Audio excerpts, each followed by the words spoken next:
大家好，欢迎回到民警追击，我是岳哥。画面上这一位是厉有为先生，86岁高龄了，中共改革开放派的代表人物之一，在上一世纪90年代比较长时间主政深圳，担任过深圳市的市长、深圳市的市委书记。厉有为最新的关于中国经济发展的一份意见书，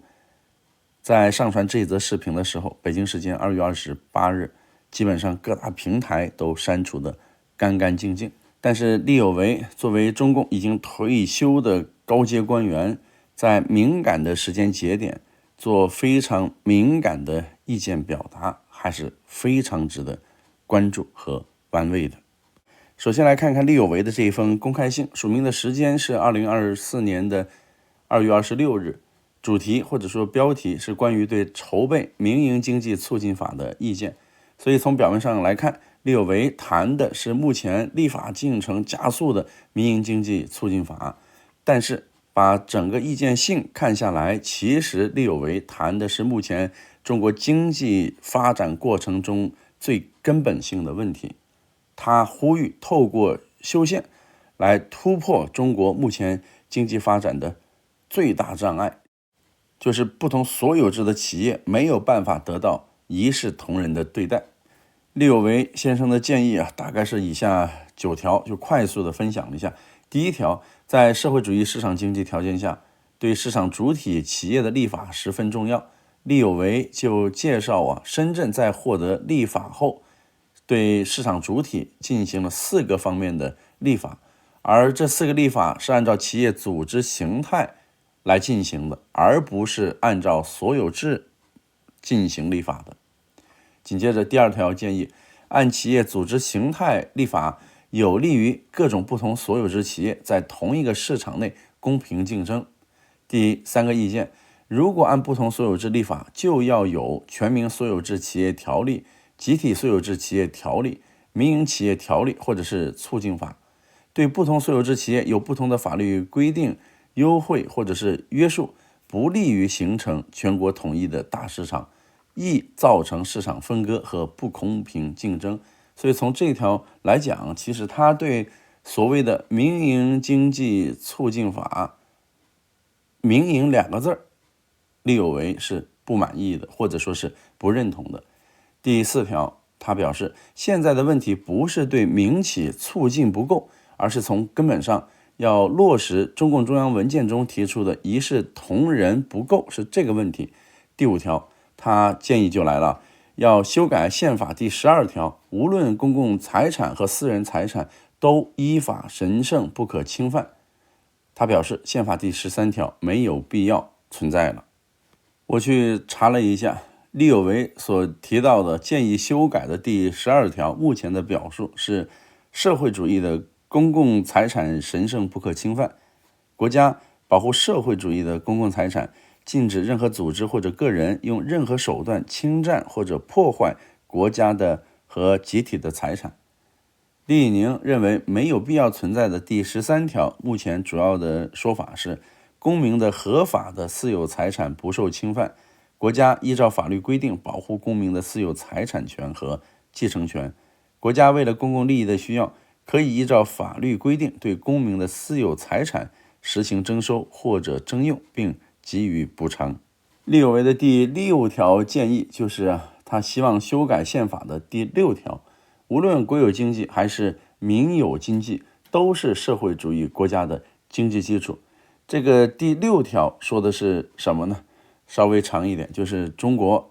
社会主义经济制度的基础是生产资料的社会主义公有制，社会主义公有制消灭人剥削人的制度，实行各尽所能按劳分配的原则等等。第7条建议，厉有为就呼吁修改宪法第7条，国有经济和民有经济不分主次，共同发展。中国宪法第7条规定，是国有经济及社会主义全民所有制经济是国民经济中的主导力量，国家保障国有经济的巩固和发展。厉有为第8条建议就是修改宪法第42条第3段，在各类所有制企业中，做工的中国公民都是国家主人，都要以主人翁的态度对待自己的劳动。那么42条第3段，它主要的说法就是劳动是一切有劳动能力的公民的光荣职责，国有企业和城乡集体经济组织的劳动者都应当以国家主人翁的态度对待自己的劳动。国家提倡社会主义劳动竞赛，奖励劳动模范和先进工作者，国家提倡公民从事义务劳动。利有为的第9条建议就是宪法要增加政府转变职能的条款，政府由全能型转变为服务型为主的政府，对企业的生产要素配置和资源配置以及发展混合所有制经济，以市场为主导配置资源，政府退出主导地位。这就是利有为先生的9条意见了。他在文章最后就表示，以上意见供立法和修法参考。因为他最近得知中国正筹备民营经济促进法，所以呢他就写下了上面提到的意见。利有为的这封意见信建言书那发出来之后，我看到2月28日在一些社交群组里还是传的比较的广，议论也是比较的多。当然海外的社交平台那相关讨论就更加密集了。之所以会引来这么多的关注，我觉得第一点当然就是说，虽然中国的宪法在中国的这个位置感觉很多人不以为然，但总的来说，即便在中国修宪也是一个大事情。但是利有为的公开性一下子就修改、删除、增加涉及到的条款大概是6项，等于说要对6处进行宪法的修改，规模就是很大了。利有为其实多年以来都直言不讳，认为中国的宪法需要修改。到了2月26日这一次，他是把过往的一些提法看上去是进行了一个汇总。而且利有为发出这一封公开性意见书的时间是很敏感的，3月初就要举行两会了。而且利有为他不是一般的体制内的人士，在中共的自由派、改革开放派的这些官员或者是体制内人士之中，他的影响力是显而易见的。所以一般的理解，中国官方当然也不希望在两会之前，比如说一些人大代表、一些政协委员去看利有为的公开性。如果说这些人内心果然被触动，再去向官方提意见，恐怕官方那也不乐见这样的情况的发生。当然了，利有为先生这份意见信在一定时间之内流传很广，它最重要的根本的原因还是说击中了中国经济目前发展中的最大的难点和痛点。是什么痛点呢？如果用相对学术化的说法，因为不少的学者、体制内的人士是这样用的，就是说目前中国的所有制平权没有发生，或者说所有制鸿沟已经是阻碍到了经济的发展。包括利有为先生，他曾经在中国的2期工作过，他的老同事陈清泰曾经长期担任温家宝的智囊，他也有过类似的表述。最新的就是目前中国学界很知名的体制内的学者刘世锦先生，也是有专门的一些讲话出来。如果说稍微直白一点，所谓的所有制的鸿沟打破，那其实它针对的是中共2个毫不动摇的经济体制。2个毫不动摇是中共2002年提出来，但是在习近平执政以后呢，是多次反复在强调。所谓的2个毫不动摇，就是毫不动摇的巩固和发展公有制经济，毫不动摇的鼓励支持和引导非公有制经济发展。谈到所谓的2个毫不动摇，中国体制内的这些官员学者，包括前面提到的几位，要么就是没有提及回避了2个毫不动摇，要么呢有一些在公开的场合还是高举这一面红旗。但是按照他们的表达的意思，按照他们的思路来看，这2个毫不动摇从文字的表述上来看，显然就是所有制没有实现平权。因为对公有制经济、对非公有制经济，首先是做了这样的区隔，所有制上的区隔。另外，对这一公有制经济和非公有制经济发展，其实中共所给的支持的力度是不同的。我也看到中国大陆媒体一些报道啊，援引了一些企业界人士的说法，有一些民营企业家讲的已经很明确了，我们不要两个毫不动摇，我们只要一视同仁。也有一些民营企业家在社交平台上就表示，他们对前途还是很迷茫。为什么这么说呢？因为他们认为中国官方现在出台民营企业促进法也是迫不得已，迫于形势嘛。那么好的方向就是说，出台法律文本有利有为这样的专家限制献策，如果上下重视，或有可为。所以他们还是能够看到一些所谓的光明面。但是为什么又迷茫呢？有教育界的民营企业家就表示，举了个例子，你看民办教育促进法从颁布到现在已经是22年了，但是中国的民办教育包括民间这种培训那其实不是强化了，而是弱化了。所以言外之音就是担心民营企业促进法最后也起不到作用。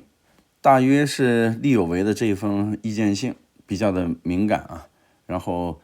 关注度非常的高。那么到了2月28日，你去中国的社交平台去看，很多的文章是已经被删除掉了。中国官方有没有说直接回应利有为的这一篇文章呢？那我是注意到2月25日，中国一家央媒《中国经济日报》刊出的一篇评论，就是谈要坚持两个毫不动摇。那么27日、28日这几天中国不少别的央媒都在进行大幅度的转载。这篇评论文字一个核心的观点就是两个毫不动摇的提法，既是对国有企业的明确肯定，也是对民营企业的极大鼓励。其实这个说法包括前面在内的这些官员学者都已经批判了比较久的一段时间了。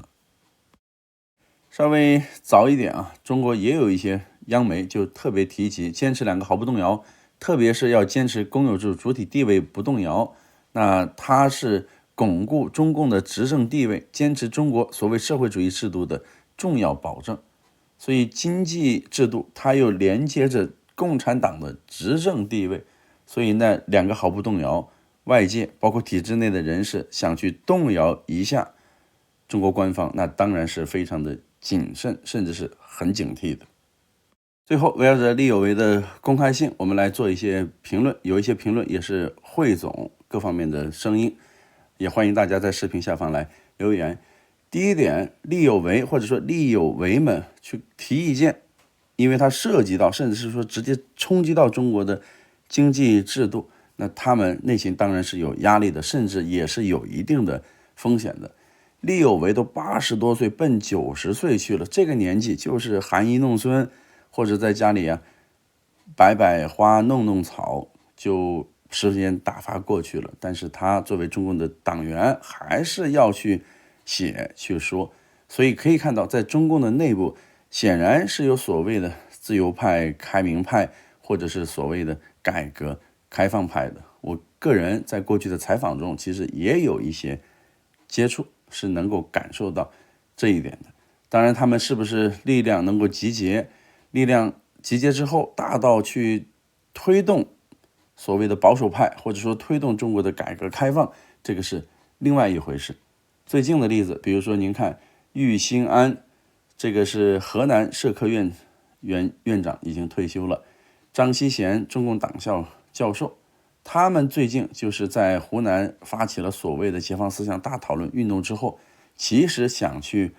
放炮，希望中国在整个国家范围之内有一波高潮出现，去推进解放思想。可惜没有出现，但是能够看到这些学者他内心的一个想法。其实中国的不少改革开放派，包括大学党校的一些教授，那其实在政治改革上也是持一个推进态度的。比如说利有为，在习近平成为中共党魁，胡温新政当时还是热词的时候，那大概就是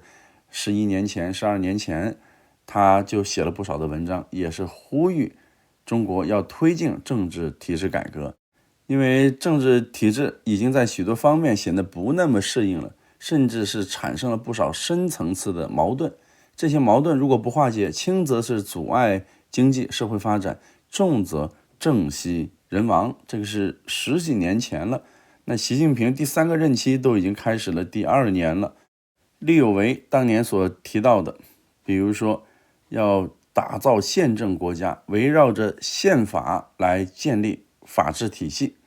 以及中共的一些内部改革，包括选举的制度化、民主化。中共的党员，特别是官员要向外界社会公布自己的财产、纳税的情况，包括要取消政法委，要让司法系统得到独立运作的机会。这些政治体制改革的思路方法，这么多年下来没有往前推进，用不少观察人士的说法，反而是开了倒车。所以力有为在2月26日的意见信中，那当然没有提政治改革。这么多年下来，敢于在公开场合谈政治体制改革的体制内的官员学者已经是越来越少，基本上是找不到了。但是内心的不满，那不排除转化成为愤怒，就等待一个时间点会爆发了。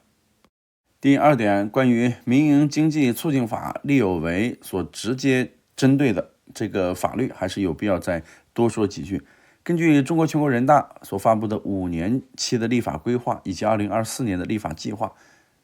之前是没有看到民营经济促进法的，所以这样的一部法律，它的立法速度的加快，显然是中国官方确实是急了，对于经济形势不确定性是有了一定的紧迫感。关于中国的民营经济，一般的说法就是5、6、7、8、9。5那指的就是贡献了50%以上的税收；6 60%以上的国内生产总值；7 70%以上的技术创新成果；8指的是80%以上的城镇劳动力就业；9指的是90%以上的企业数量。所以如果说中国民营企业的精气神迟迟不恢复，状态能量迟迟发挥不出来，对中国经济的副作用那当然是非常大的。但是民营经济促进法如果不解决所有制鸿沟的问题，那这部法律就像前面那一位教育界的民营企业家所说、所暗示的，那搞不好就和民营教育促进法和民办教育促进法一样，要么就是沦为鸡肋，要么呢还适得其反，是阻碍了民营经济的发展。20多年前，其实我也当时是报道过中国的民办教育促进法，当时不少投资办教育的老板就表示他们很困惑，本来中国官方是要推进民办教育的发展，怎么又搞出来了一个盈利性和非盈利性两类，然后呢一些支持政策有所区别，所以他们当时其实是不满意的。中共在这个方面会做出调整，或者说做出让步吗？可能性目前来看是没有，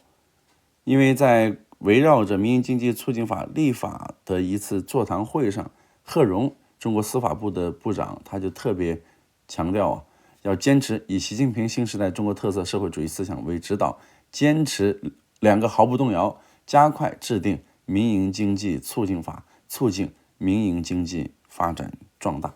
所以还是一个老问题，就卡在这儿了。那2个毫不动摇，对于公有制经济和非公有制经济，它的发展的思路、支持的力度其实是不同的，而这种不同就会造成不公平。当然比较有意思，也是很值得玩味的，在2月28日，中国国新办是举行了一次国务院政策例行吹风会。在这次会议上，司法部副部长胡卫烈他就有一番说法，围绕着民营经济促进法。现在根据中国央媒所披露的信息，看上去胡卫烈就没有提要坚持2个毫不动摇。他的讲话的要点主要是说，民营经济促进法立法工作已经全面启动，司法部下一步将会同相关部门积极稳妥加快推进立法进程，切实从法律制度上把国企、民企平等对待的要求用应时的措施落下来，依法保护民营企业产权和企业家权益，促进民营经济健康发展。这个说法出来，就目前的情况来说呢，也只能讲很大程度上是调动了民营企业家的好奇心。但是如果设想用口或者说口惠而实不至就能够满足这个经营群体的话，那显然想法太幼稚。以上就是今天的节目了，感谢各位的宝贵时间，特别的还是有请朋友们多评论、订阅、点赞、转发、打赏和会员支持，谢谢各位。